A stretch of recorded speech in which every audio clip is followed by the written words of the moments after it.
Salut à tous, bienvenue sur TLM. Rendez-vous chez Tête d'Oie avec l'attaché de presse des attachés de presse, Laurence Renaudin. Comment allez-vous, Laurence? Très bien, merci. Jolie présentation qui vous met en condition. Parfait. Regardez également un indice chez vous. Lunettes de vue vintage, puisque nous allons parler du marché de la mode vintage. J'ai le même indice que vous. C'est vrai. Bah écoutez, ça tombe très bien, puisque maintenant nous allons rencontrer un homme exceptionnel, Christian Tête d'Oie. Whiskey blood voices cried fratricide. Jesus, don't you know that you could have died? You should have died.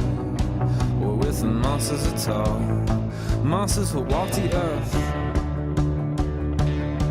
And she's got red lipstick and a bright pair of shoes. And she's got knee-high socks, what to cover it blues. She's got an old deaf kid, she's been meaning to use. She's got blood in her eyes. Chef, on vous remercie. Ça tombe bien, puisque on va disparaître quelques instants pour vous laisser ensemble. Et vous aussi, vous allez rester avec eux. Et vous allez voir que vous allez peut-être découvrir quelques petites confidences. Je sais que vous êtes gourmande, donc c'est à vous de jouer. On se retrouve dans quelques instants pour l'interview bulle. Je compte sur vous, à tout à l'heure. À tout à l'heure. On y va? On y va. Singles ads, they run you hot and cold like a real stat. Need a thermostat, so you bite on her top.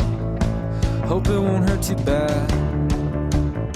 Donc Laurence, je vous invite à déguster cette cassolette de homard au sabayon à l'orange, qui est une recette à la fois, elle aussi, issue de la tradition, puisque au départ, je faisais une salade de homard au beurre d'orange, et donc avec les années, dans la cuisine, on a nos modes, nous aussi.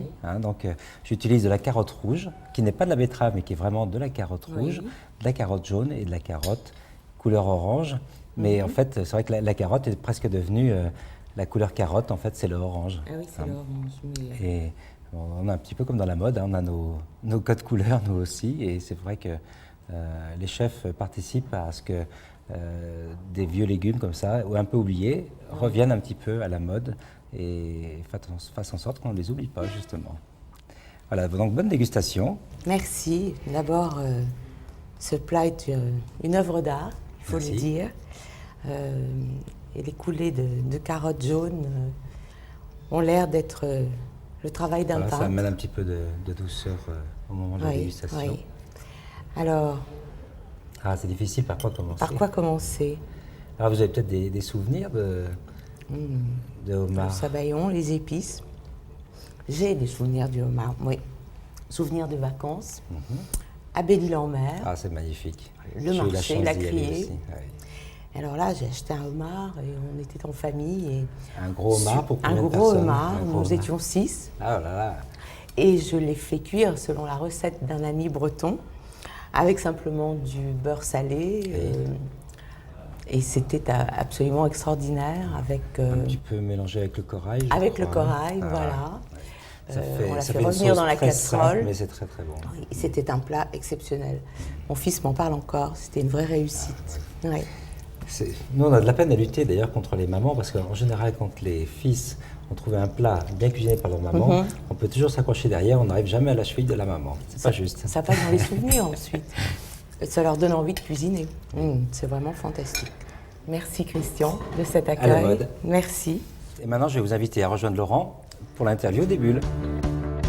And she says I like long walks and sci-fi movies. You're 6 foot tall and East Coast bred. Some lonely night we can get together, and I wanna tie your wrist with leather. Laurence Renaudin, la star des attachés de presse. Ça doit flatter votre ego quand on dit ça, hein? Vous l'entendez souvent? Je ne l'entends pas tellement souvent et puis j'aime mieux rester modeste et professionnelle, donc je suis contente, mais On n'y croit bon, pas c'est trop, tout. hein. Non, on n'y croit pas trop. Voilà, quand on vous fait trop de compliments, on n'y C'est croit vrai, plus. c'est vrai. Et puis alors surtout, il y a un peu de concurrence avec les autres copines.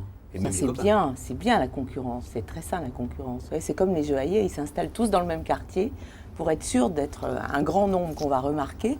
Et la concurrence, au contraire, excite le chaland. Donc c'est très bien. Alors là, il va falloir nous donner envie d'aller découvrir le marché de la mode vintage, surtout que cette année, c'est le 10e anniversaire. 10e Alors en édition. quelques mots, Mhm. bah allez, faites-nous rêver, tiens. Donc sur 2 jours, 350 exposants, sur 25 000 mètres carrés. des animations, plein d'animations nouvelles pour les 10 ans, et puis surtout de la mode, des accessoires, de la déco, du design. Et il y en a pour tout le monde, les hommes, les femmes, les enfants. J'ai envie de savoir si pour vous, on va parler de la ville de Lyon, c'est une ville justement qui a une dimension internationale, comme certains élus ont tendance à nous le faire croire et nous on n'y croit pas trop. Alors, Lyon prend petit à petit une dimension internationale, ne serait-ce que par un événement comme celui-ci, qui amène du monde, qui vient même des États-Unis, qui vient de toute l'Europe, et puis également avec les Nuits Sonores, qui sont juste avant nous, et puis d'autres événements comme la Fête des Lumières, le Festival du cinéma. Lyon prend, avec ce genre d'événement, une dimension internationale. Attendez, Laurence, je vous coupe et pardon, mais j'ai l'impression que vous êtes l'attaché de presse du maire de Lyon. La nuit à Lyon, on s'ennuie, c'est pratiquement une ville dortoir la semaine du moins, avouez-le. Ah, il n'y a pas les soirées parisiennes. C'est vrai que quand on regarde le Nops de la nuit, on n'a pas de référence sur Lyon. C'est dommage, mais ça viendra peut-être. Une question justement, quand on parle de people à Lyon, ça nous fait doucement rire. C'est quoi un people, tiens, Laurence Onodin? C'est quoi un people? La définition peut être très variée. À Lyon, il y a des tas de gens qui se prennent pour des people. Donc, c'est ceux et celles qui ont un train de vie que l'on voit, qui sortent, ou qui représentent un métier ou une certaine façon d'agir et de vivre. Vous aimez être dans les magazines parce qu'on vous y voit souvent. Et d'ailleurs, il me semble que dans un magazine People, très célèbre sur la place de Lyon, vous êtes arrivée comme la 15e femme la plus influente de Lyon. Ça, c'est plutôt pas mal. Alors, oui, je suis ravie d'être dans le classement, mais le fait d'être dans un magazine People, dans la profession que nous faisons, c'est un petit peu logique parce qu'on nous rencontre dans des événements qu'on organise et c'est vrai qu'on nous prend de temps en temps en photo, mais ce n'est pas forcément l'objectif. Alors, dernière question, Gérard Collomb, premier magistrat de la ville, je suis sûr et certain que vous allez nous dire il est formidable, il est adorable, l'ami Gégé. Alors, il est si formidable que ça, Gérard Collomb? C'est un très bon maire et il a une véritable vue pour sa ville, il a de l'ambition, il a toujours de l'ambition. Et je crois qu'en 10 ans, il a fait déjà pas mal de choses. Laurence Onodin, merci d'avoir pris le temps de répondre à ces quelques questions. Si d'aventure, vous voulez vous lancer en politique, sachez-le que vous êtes parfaite. On va voir justement si cette fois-ci vous allez être parfaite en découvrant une vue panoramique exceptionnelle qui vous donnera peut-être envie de nous en dire un petit peu plus. Quelques idées. Merci.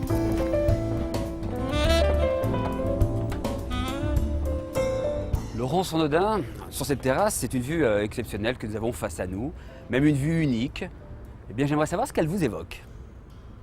Lyon est une ville que j'aime passionnément, c'est ma ville. J'aime m'y promener l'hiver, sous la brume, quand toutes les quais, les façades sont blanchies. Et puis, je l'adore en ces jours d'été où on peut lézarder au soleil couchant, toujours sur les quais de Saône, qui sont, à mon avis, les plus beaux de la ville. J'aime ma ville par-dessus tout. Elle m'inspire chaque jour, elle inspire les peintres par ses couleurs. D'ailleurs, il suffit de la regarder et de voir le magnifique tableau qu'elle représente. À chacun son histoire et moi j'ai la mienne ici.